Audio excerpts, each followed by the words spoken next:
Welcome to Mojo TV. బులెటిన్ల ముందుగా headlines. Scooty నడుపుతున్న మైనర్లకు హోంమంత్రి క్లాస్.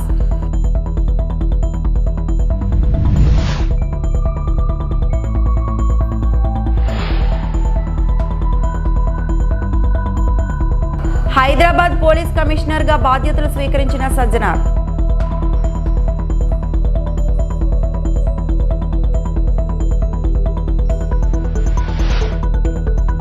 తెలుగు రాష్ట్రాల్లో మరో 4 రోజులు భారీ వర్షాలు.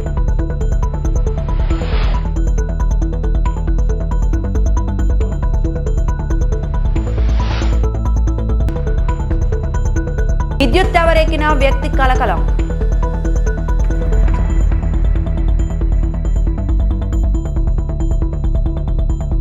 కోవిడ్ మహమ్మారి తర్వాత బయో థ్రెట్స్ పెరిగే అవకాశం ఉందని, దీనికి రక్షణ సన్నద్ధత అవసరమని సిడిఎస్ జనరల్ అనిల్ చౌహాన్ తెలిపారు. ప్రస్తుతం ప్రపంచవ్యాప్తంగా ఉద్రిక్తతలు పెరుగుతున్న నేపథ్యంలో భారత్ అప్రమత్తంగా ఉండాలన్నారు. మిలిటరీ నర్సింగ్ సర్వీసెస్ 100 ఏళ్ల ఆవిర్భావ దినోత్సవం సందర్భంగా ఢిల్లీలో సిడిఎస్ జనరల్ అనిల్ చౌహాన్ ఈ వ్యాఖ్యలు చేశారు. భారత్ అణు బెదిరింపులకు ఎన్నడూ భయపడకూడదని ఆపరేషన్ సింధూర్ సమయంలో తమతో ప్రధాని మోడీ చెప్పినట్లు అనిల్ చౌహాన్ తెలిపారు. అందుకు అనుగుణంగా దేశంలో రక్షణ వ్యవస్థను, ఆయుధ సంపత్తిని అభివృద్ధి చేసుకోవాలని సూచించినట్లు ఆయన పేర్కొన్నారు. ఇప్పటికే అభివృద్ధి చెందిన దేశాలు భారీగా అణ్వాయుధాల తయారీని చేపడుతున్నాయని అన్నారు. 1926లో స్థాపించిన మిలిటరీ నర్సింగ్ సర్వీస్ 100 ఏళ్లుగా దేశ సైన్యానికి అందిస్తున్న సేవలను అనిల్ చౌహాన్ కొనియాడారు.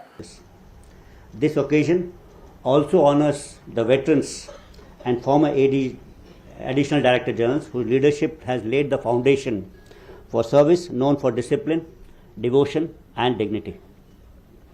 I firmly believe that nurses are the heartbeat of healthcare, giving more than just care.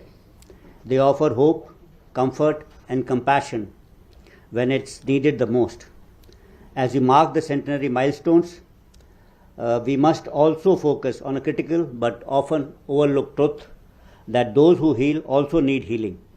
It's heartening to see that this scientific session focuses not only on critical expertise but also on emotional and psychological well-being of the caregiver themselves. In a pursuit of operational readiness and combat fitness, we must remember that the strength of our forces lies equally in the well-being of those who care for them. Caregivers in uniform or nursing officers are often first to respond and almost last to rest. While they uphold the highest standards of military discipline and medical excellence, they also silently bear the emotional toll of caregiving. మైనర్లకు వాహనాలు ఇవ్వడం చట్టరీత్యా నేరం. పిల్లలకు వాహనాలు ఇచ్చే విషయంలో తల్లిదండ్రులు జాగ్రత్త వహించాలి. రోడ్డు భద్రతా వారోత్సవాలు, మరో అవగాహన కార్యక్రమాల్లో పోలీసులు, అధికారులు లేదా ట్రాఫిక్ పోలీసులు ఈ సూచనలు చేయడం సర్వసాధారణం. డ్రైవింగ్ లైసెన్స్ లేని వారు వాహనాలు నడిపే మైనర్లను గుర్తించి ఫైన్ వేయడం సూచిస్తున్నాం. కానీ స్వయంగా రాష్ట్ర హోంమంత్రి వంగలపూడి అనిత స్వయంగా స్కూటీ నడుపుతున్న మైనర్ల గురించి వారికి క్లాస్ స్పీకర్. అక్టోబర్ 1న సీఎం చంద్రబాబు నాయుడు విజయనగరం జిల్లా దత్తిరాజేరు మండలం దత్తిలో పింఛన్ల పంపిణీకి హాజరు కానున్నారు.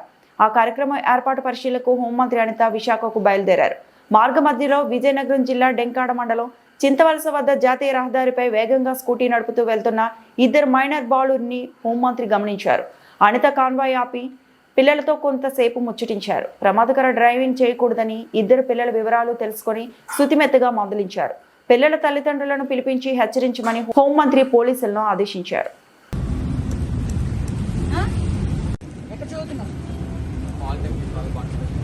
పాలిటెక్నికల్ కాలేజ్ తప్పు కదా. యాక్సిడెంట్ ఏదైనా అయితే పరిస్థితి ఏంట్రా మీకు?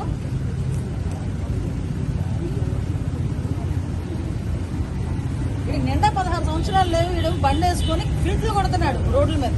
మళ్ళీ ఆ నెలకత్తలు వేసుకొని కూర్చోండి. అదే పోలీస్ వెహికల్ వెళ్తుంది, వెనకత్తలో పోలీస్ వెహికల్ వస్తుంది. దానిపై సంగతి తెలుసు. 16 సంవత్సరాలకి బండి ఎక్కి క్యాన్వై ముందు ఫిల్ట్లు వేస్తున్నావు కదా. నా క్యాన్వై ముందు ఫిల్ట్లు వేసాను చెప్పట్లేదు. 2 పిల్లలు, మగ పిల్లలు 16 సంవత్సరాలు. ఎందుకంటే వయసు 14 ఇయర్స్. నీకు బండి ఇచ్చినందుకు మీ నాన్న మీద కేసు. బండి తీసుకెళ్ళి వాళ్ళ సోదరుని తీసుకెళ్ళమని చెప్పి ఈ పిల్లలు ఎక్కడైతే అక్కడ వాళ్ళ మీద తీసుకెళ్ళారు.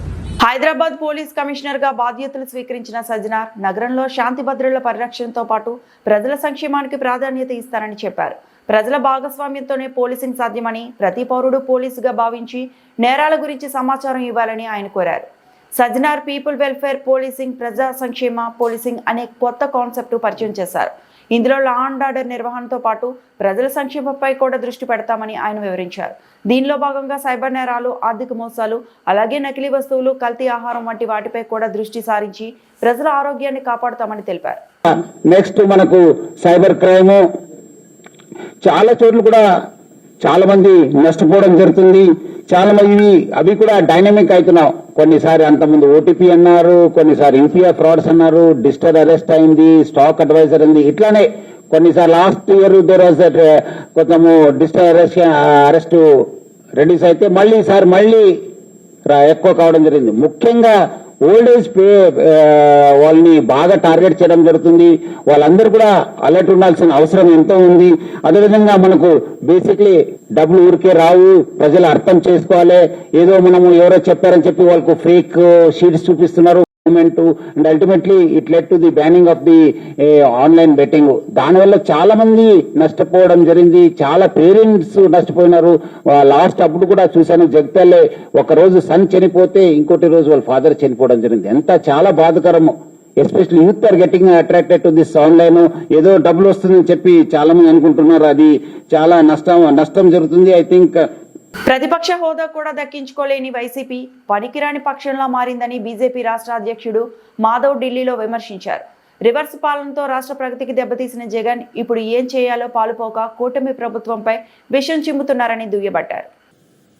ఇవాళ పీపీపీ ఏదైతే మెడికల్ కాలేజ్ విషయం మాట్లాడటం కానీ, అలాగే పోలీస్ ఆఫీసర్స్ ఎక్కడైనా వైసీపీ దౌర్జన్యాలు ప్రశ్నిస్తే నీ అంతు చూస్తాను నేను రేపు అధికారంలోకి వస్తాయని చెప్పి అధికారులని ధిక్కరణ ధోరణిలో మాట్లాడటం, అలాగే నేను వస్తే చూసుకుంటా అని చెప్పి కాంట్రాక్టర్స్తో మాట్లాడటం, ఇవన్నీ కూడా ఏ రాష్ట్ర ప్రగతికి కూడా విరోధకరం, ఒక పనికిరాని పక్షంగా మారిందన్నది స్పష్టం. ఆ విధంగా జగన్మోహన్ రెడ్డి గారికి ఏమి చేయాలో పాలు పోకుండా మాట్లాడుతున్న తీరైతే స్పష్టంగా కనిపిస్తుంది. ఆ విధంగా వెళ్తే ఏదైతే 11 సీట్లు ఇంకా తగ్గే అవకాశం ఉంటుంది తప్ప ముందుకెళ్లే అవకాశం ఉండదు. కానీ కన్స్ట్రక్టివ్ వేలో రాజకీయాలు నిర్మాణం చేసి ముందుకెళ్ళాలి. తిరుమల శ్రీవారి సాలకట్ల బ్రహ్మోత్సవాలు వైభవంగా కొనసాగుతున్నాయి. ఉత్సవాల్లో భాగంగా మంగళవారం ఉదయం సూర్యప్రభ వాహనంపై శ్రీనివాసుడు భక్తులకు అభయ ప్రదానం చేశారు. వాహన సేవను తిలకించేందుకు భారీగా భక్తులు మాడవీధుల్లోకి తరలివచ్చారు. మధ్యాహ్నం 1 గంటకు స్వప్న తిరుమంజనం, రాత్రి 7 గంటల నుంచి చంద్రప్రభ వాహన సేవ నిర్వహించనున్నారు.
హౌస్ వైఫ్ అంటే అంత సులభం కాదని, చాలా కష్టమని, సెలవు అనేది లేకుండా పని చేయాలని మహిళలు పడుతున్న కష్టాలపై జేసీ ప్రభాకర్ రెడ్డి వ్యాఖ్యానించారు. తాడిపత్రి అభివృద్ధిలో భాగంగా సమాజానికి మేలు చేయాలి అని అనుకునే మహిళలు ముందుకు రావాలని, అన్ని రంగాల్లో ముందుండే మన మున్సిపాలిటీ అండర్ డ్రైనేజ్ విషయంలో మాత్రం వెనుకబడి ఉన్నామని, ఎందుకంటే అండర్ డ్రైనేజ్లో వ్యర్థ పదార్థాలు వేయడం వల్ల అని జేసీ అన్నారు. తాడిపత్రి అభివృద్ధిలో మహిళల సహాయం మాకు కావాలని, సోషల్ వర్క్ చేయడానికి ముందుకు రావాలని మహిళలకు జేసీ పిలుపునిచ్చారు. ఒకరోజు నేను మీటింగ్ ఏర్పాటు చేస్తానని, తాడిపత్రి బాగుండాలి అనే వాళ్ళు ముందుకు రావాలని, పరక పట్టాలి అంటే ధైర్యం ఉండాలి అని జేసీ అన్నారు. నెలకు 2 లక్షలు జీతం ఇచ్చినా పనిచేసే వాళ్ళు లేరని, రోజు రావాలి అంటే కుదరదు అని, అందుకే నెలకు 2 రోజులు తాడిపత్రి అభివృద్ధి కోసం కేటాయించండి అంటూ జేసీ తెలిపారు. ఎస్పెషల్లీ ఈ రోజు నేను హౌస్ వైఫ్స్ అది ఏమమ్మా ఏం పని చేస్తావంటే హౌస్ వైఫ్ అంటారు.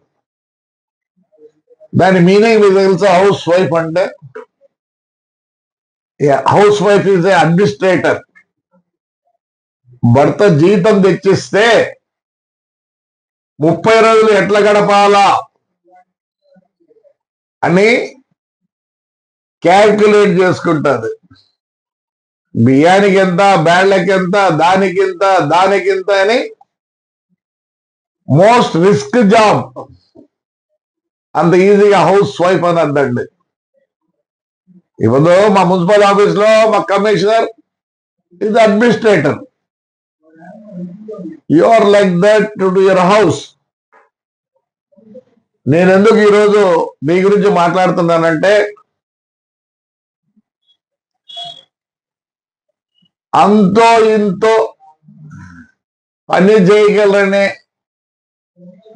ఉద్దేశంతోనే I need your help. Tadipatri ప్రజానీకానికి, తాడిపత్రికి మీ యొక్క అవసరం వచ్చింది. ఎలా అంటారేమో,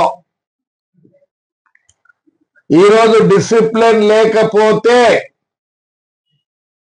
ఎవరు బతకలేరు. ఎస్పెషలీ యంగ్ ఎనర్జెటిక్ పిల్లలు ఉన్నారే, they are going to have a problem. Discipline is more important today. సరే, నేను ఒక మీటింగ్ పెట్టదలుచుకున్నాను. సమాజానికి బాగు చేయాలనే ఉద్దేశం ఉండే హౌస్ వైఫ్స్ కానీ, ఇంకా పెళ్లి కానీ, చదువుకున్న వాళ్ళు కానీ ముందుకు రావాలని కోరుతున్నా.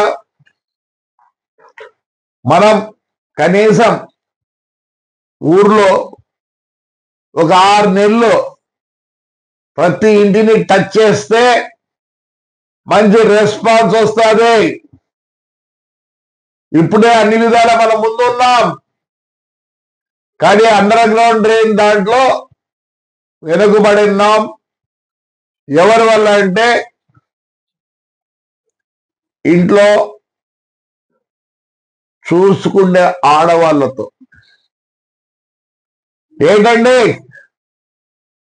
దాంట్లోకి స్పూన్లు పోతాయి, సలాకులు, గిన్నెలు, గ్లాసులు పోతాయంటే అండర్ గ్రౌండ్ డ్రైనేజ్ లో మీరు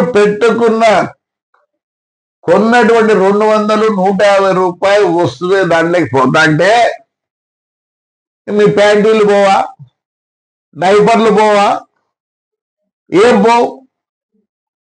మీరు కొన్న వస్తువే దాంట్లో పోతా అంటే ప్లాస్టిక్ పోదా. తెలుగు రాష్ట్రాలను ఇప్పట్లో వర్షాలు వదిలేలా లేవు.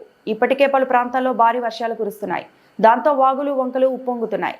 వరుసగా కురుస్తున్న వర్షాలతో జనజీవనం స్తంభించింది. ఈ క్రమంలోనే వాతావరణ శాఖ మరో కీలక హెచ్చరికలు చేసింది. బంగాళాఖాతంలో రేపు మరో అల్పపీడనం ఏర్పడుతుందని, దాని ప్రభావంతో తెలుగు రాష్ట్రాల్లో వర్షాలు కురుస్తాయని పేర్కొంది.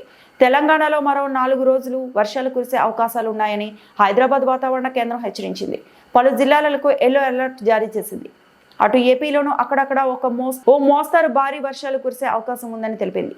అంతేకాకుండా రేపటి వరకు మత్స్యకారులు వేటకి వెళ్లొద్దని ఐఎండీ సూచనలు చేసింది.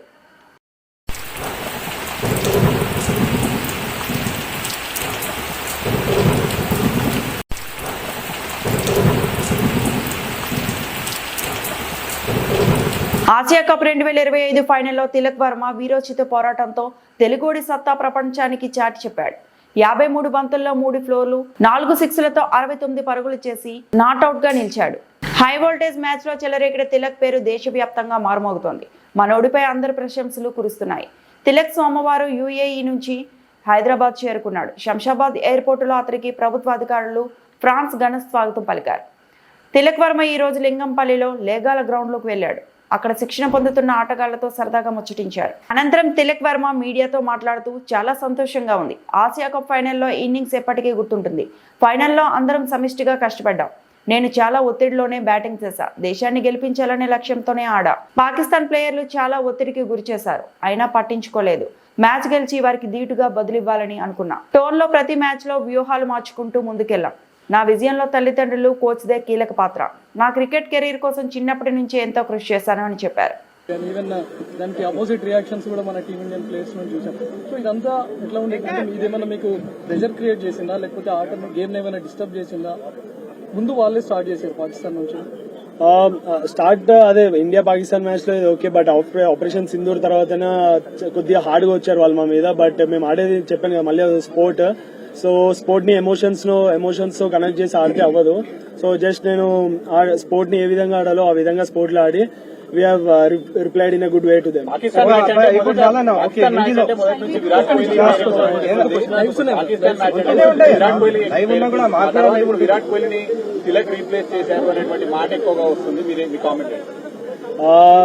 ఫస్ట్ ఆఫ్ ఆల్ నాకు చాలా హ్యాపీగా ఉంటుంది. సచ్ ఏ లెజెండ్ విరాట్ భాయ్ అనేది is and global star.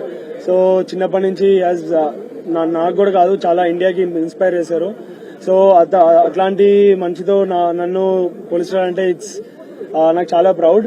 But నా ఐఎమ్ హ్యాపీ దట్ నేను ఇండియాకి ఏషియా కప్ గెలిపించా. బట్ నేను క్రికెట్ స్టార్ట్ చేసింది వరల్డ్ కప్ 2011 వరల్డ్ కప్ గెలిపించిన తర్వాతనే క్రికెట్ స్టార్ట్ చేశా. బట్ ఈ జనవరిలో వరల్డ్ కప్ వస్తుంది. సో అది నా అసలేమో వరల్డ్ కప్ గెలిపించిన తర్వాతనే నాకు నిద్ర వస్తుంది.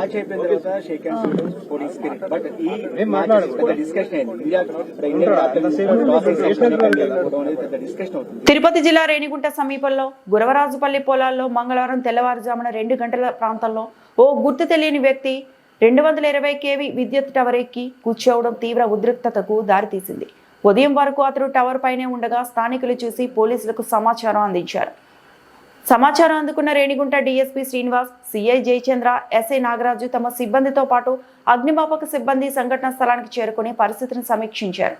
టవర్ ఎత్తు ఎక్కువగా ఉండటంతో కింద నుంచి మాట్లాడే ప్రయత్నాలు ఫలించలేదు. పైకి ఎక్కి సంప్రదించాలని అనుకున్న అతడు దూకే ప్రమాదం ఉందన్న భయంతో పోలీసులు జాగ్రత్తలు తీసుకుంటామన్నారు. డీఎస్పీ శ్రీనివాసరావు తెలిపిన వివరాల మేరకు అతడు కర్ణాటకలోని కడూరు ప్రాంతానికి చెందిన శివాని శనివారం తన మిత్రులతో కలిసి తిరుమల శ్రీవారి దర్శనం కోసం వచ్చి సోమవారం తిరుగు ప్రయాణంలో తిరుపతి రైల్వే స్టేషన్ నుంచి బెంగళూరు వెళ్లడానికి టికెట్లు తీసుకున్నాడు. అయితే మద్యం అలవాటు ఉన్నందున బయటికి వెళ్లి తాగుతుండగా వారి ట్రైన్ వెళ్లిపోవడంతో వెనుకబడిపోయాడు. దీంతో రేణిగుంటలో సమీపంలో గురవరాజుపల్లి పంట పొలాల్లో 220 kV విద్యుత్ టవర్ ఎక్కినట్లు తెలుస్తోంది. అతడు అల్లం సాగు చేస్తూ జీవనం సాగిస్తున్నట్లు సమాచారం. శివానికి 3 కుమారులు ఉన్నారని, అతడు టవర్ ఎక్కడానికి గల కారణం ఇంకా స్పష్టంగా తెలియలేదని తెలిపారు. ఈ ఘటనతో స్థానికులు భయాందోళనకు గురయ్యారు. తెల్లవారుజామున ఒక గుర్తు తెలియని వ్యక్తి 220 kV 11 వైను రేణిగుంట మండలము గురవరాజుపల్లి గ్రామం సమీపంలో ఉన్న పొలాల్లో ఉన్న ఎలక్ట్రికల్కి సంబంధించిన టవర్ ఎక్కేసేసి కూర్చున్నాడు. అతని గురించి మేము ఉదయం తెల్లవారుజాము నుంచి దాని గురించి గ్రామస్తులు పోలీసులు సమాచారం ఇచ్చిన వెంటనే సంఘటనా స్థలానికి పోలీసులు, revenue department, fire department, electrical department అందరం సమయానికి ఇక్కడ చేరుకొని ప్రస్తుతానికి ఆ ఎలక్ట్రికల్ లైన్కు ఉన్న పవర్ సప్లైను తొలగించడమైంది. ఇమీడియట్గా ఫైర్ వాళ్ళు నెట్ ద్వారా పెట్టడం జరిగింది. ఆ యొక్క వ్యక్తిని ఉదయం నుంచి ఇప్పటి వరకు ఎంత ప్రయత్నాలు చేసి దింపడానికి ప్రయత్నం చేసి చాలా విధాలుగా ప్రయత్నం చేశాము. కానీ ఆ వ్యక్తి మధ్యంతం లేక ఉన్నాడా, తెలిసి చేస్తున్నాడా ఏమి తెలియకోకుండా కావాలనే అతను వేలాడుతూ అందరినీ భయభ్రాంతులు చేస్తూ మేము అతను ఎలా తిరుగుతూ ఉంటే అలా నెట్టు పెట్టేసి అతన్ని ప్రాణంలో కాపాడడానికి చాలా వరకు మేము ప్రయత్నం చేశాము. చివరికి కింద నెట్టు పెట్టుకున్నాము. అతను పైనుంచి దూకడం వల్ల నెట్టు ద్వారా కొంతవరకు సేఫ్గా ఉండడం జరిగింది. ప్రస్తుతానికి అతన్ని హాస్పిటల్కు మా అంబులెన్స్ సమయానికి రాలేకపోయినా కూడా మా యొక్క పోలీసు వాహనంలో మేము తరలించేసి మా హాస్పిటల్లో తరలించడం జరిగింది. ప్రస్తుతానికి అతను ట్రీట్మెంట్ తీసుకుంటున్నాడు. తదుపరి విషయాలు తెలియజేస్తాము. అతని యొక్క వివరాల గురించి తెలియగా అతను బెంగళూరుకు చెందిన శివ అనే వ్యక్తిగా అని తెలిసినది. వాళ్ళ బంధువులు వేరే అతని యొక్క ఫోన్ నెంబర్ ద్వారా మేము సంప్రదిస్తే అతను తిరుమల దర్శనానికి వచ్చేసి తప్పిపోయి ఉన్నాడని చెప్పేసి తెలిసినది. వాళ్ళ బంధువులకు కూడా మేము సమాచారం అందించాము. వాళ్ళు కూడా ఇక్కడికి వస్తున్నారు. ఒక 27 years ఫీమేల్ని మేల్ పేషెంట్ని తీసుకొని వచ్చారండి. ఆయన 45 feet నుంచి పడిపోయారు. బట్ వాట్ రీజన్స్ మాకు తెలియదు. ఇమ్మీడియట్గా మన దగ్గర తీసుకొని వచ్చినప్పుడు అంటే ఈసీజీ తీసిన ఎమ్మటే మన దగ్గర పల్సరస్ యాక్టివిటీ అంటాం. ఇక్కడ మనం చెక్ చేసే కెరోటిడ్స్ అంటాం. అవి కూడా చాలా ఫీబుల్గా ఉన్నాయి. ఇమ్మీడియట్గా మనము సిపిఆర్ స్టార్ట్ చేసి వెంటిలేటర్ మీద ఇంటిబేట్ చేసి సిపిఆర్ స్టార్ట్ చేసి ఇంజెక్షన్స్, అడ్రినలిన్, అట్రోపిన్ అన్ని మ్యాక్సిమం ఎఫర్ట్స్ అంతా ఇచ్చాము. ఆల్మోస్ట్ ఒక 15 సైకిల్స్ సిపిఆర్ కొట్టాము, 1 అవర్ సిపిఆర్ కొట్టాము. కానీ ఆ సిపిఆర్ మనం ఇచ్చిన సిపిఆర్ కూడా రీగైన్ అవ్వలేదు. కాన్షియస్నెస్ ఏం ఆర్ఓఎస్సి అంటాము, ఒక సర్క్యులేషన్ కూడా రీగైన్ కాలేదు. ఇంకా మనము డిక్లేర్ చేయాల్సి వచ్చింది. అరౌండ్ 10 ఇప్పుడు 5 minutes బ్యాక్ డిక్లేర్ డెత్ అయింది. అంతే అంతే. అంబేద్కర్ కోనసీమ జిల్లా అమలాపురం ప్రభుత్వ మెడికల్ కాలేజీలు ప్రైవేటీకరణకు వ్యతిరేకంగా వైఎస్ఆర్సీపీ కోనసీమ ఎస్సీసీల ఆధ్వర్యంలో నిరసన కార్యక్రమం నిర్వహించారు. ఈద్రపల్లిలో అంబేద్కర్ విగ్రహానికి పూలమాలలు సమర్పించి వినతి పత్రాన్ని అందజేశారు. ప్రభుత్వ కళాశాలను పీపీపీ విధానంలో ప్రైవేటు వ్యక్తులకు అప్పగించాలనే ప్రయత్నాలను ఖండిస్తూ వైఎస్ఆర్సీపీ నాయకులు బహిరంగంగా ఆందోళన చేపట్టారు. ఈ నిరసనలో ఎస్సీసీల అధ్యక్షుడు Gollapalli David, MLC Bommi Israel, మాజీ మంత్రి Gollapalli Surya Rao, P Gannavaram YCP coordinator Gannavarapu Srinu తదితర నాయకులు పాల్గొన్నారు. డాక్టర్ బాబాసాహెబ్ అంబేద్కర్ గారు రచించినటువంటి రాజ్యాంగంలో పొందుపరిచిన హక్కుల కోసం ఈ రాష్ట్ర ప్రభుత్వం కాలరాస్తున్న సమయంలో ఈ రాష్ట్రంలో ఉన్నటువంటి ఎస్సీలు ఉన్నటువంటి పేదవాళ్ళు, బీసీలు ఉన్నటువంటి పేదవాళ్ళు, ఓసీలు ఉన్నటువంటి పేదవాళ్ళు కూడా లక్షలాది రూపాయలు మెడికల్ కాలేజీలో చదువుకోవడానికి ఖర్చుతున్న శుభ సందర్భంలో పేదవాడు చదువుకోవాలి, పేదవాడు డాక్టర్ అవ్వాలి, పేదవాడు ప్రొఫెసర్ అవ్వాలి, పేదవాడు కూడా మెడికల్ కాలేజీలో చదువుకోవాలి, ఎంబీబీఎస్ సీట్లు సాధించాలనే ఆలోచన విధానంతో గొప్ప సంకల్పం, గొప్ప లక్ష్యంతో ఈ రాష్ట్ర మాజీ ముఖ్యమంత్రులు, అప్పుడు ముఖ్యమంత్రి వర్యులు శ్రీ వైఎస్ జగన్మోహన్ రెడ్డి గారు ఈ రాష్ట్రానికి 17 మెడికల్ కాలేజీలు తీసుకొచ్చి 5 కాలేజీలని సంపూర్ణంగా పూర్తి చేసి వాటిల్లో 2 సంవత్సరాల నుంచి 2 బ్యాచ్లుగా మెడికల్ కాలేజీలు విద్యార్థులు చదువుకుంటున్నారు. 2 కాలేజీలు మళ్ళీ అడ్మిషన్ స్టార్ట్ అయినాయి. పులివెందుల్లో నేషనల్ మెడికల్ కౌన్సిల్ 50 సీట్లు ఆ కాలేజీకి పర్మిషన్ ఇచ్చిన సందర్భంలో ఈ ప్రభుత్వం ఒక లేఖ రాసింది, మెడికల్ కాలేజీల సీట్లు అవసరం లేదు, వెనక్కి తీసుకోమని ఎన్ఎంసీకి. ఎంత దుర్మార్గమైనటువంటి చర్య! ఈ రాష్ట్రానికి కూటమి ప్రభుత్వం ఏర్పడిన తర్వాత 2 లక్షల కోట్ల రూపాయలు అప్పు చేశారని చెప్తున్నారు. 2 లక్షల కోట్ల రూపాయలు అప్పు చేశానని చెప్తున్నటువంటి ఈ ప్రభుత్వం ఈ మెడికల్ కాలేజీలకి 17 మెడికల్ కాలేజీల్లో మిగతా కాలేజీలు నిర్మాణం అవ్వాలంటే 6 కోట్ల రూపాయలు మాత్రం అవసరం. 6,000 కోట్ల రూపాయలు మాత్రమే అవసరం. ఈ 6,000 కోట్ల రూపాయలని 2 లక్షల కోట్ల రూపాయలు నిర్మాణం చేయలేరా? అంటే ఎస్సీ వాళ్ళు మెడికల్ వైద్యం చదువుకోకూడదు, బీసీలు చదువుకోకూడదు, ఓసీలు చదువుకోకూడదు అనే ఉద్దేశంతో కుట్రపూరితమైనటువంటి వాతావరణంలో ఈ కూటమి ప్రభుత్వం నిర్వహిస్తుంది. ఈ రాష్ట్రంలో పేద విద్యార్థులకి, ఎస్సీ విద్యార్థులకు వసతి గృహాలు ఉండవు. పేద విద్యార్థులకి వసతి గృహాల్లో సౌకర్యాలు ఉండవు. కానీ చంద్రబాబు నాయుడు గారి మధ్యన అంటున్నారు పశువులకి హాస్టల్ కట్టిస్తానంటున్నారు. పశువులకి హాస్టల్ కట్టించడానికి వచ్చే డబ్బులు మీరు 6,000 కోట్ల రూపాయలు ఈ నిర్మాణంలో ఎందుకు రావో మీరు ప్రజలకు సమాధానం చెప్పాలని చెప్పి సందర్భంగా మనం చేస్తున్నాం. అదే సందర్భంలో మరి ఈరోజు ఒక ప్రభుత్వ ఆసుపత్రి వస్తే మెడికల్ కాలేజ్ అంటే ప్రభుత్వ ఆసుపత్రి. ఈ వార్తలు ఇంతటితో సమాప్తం.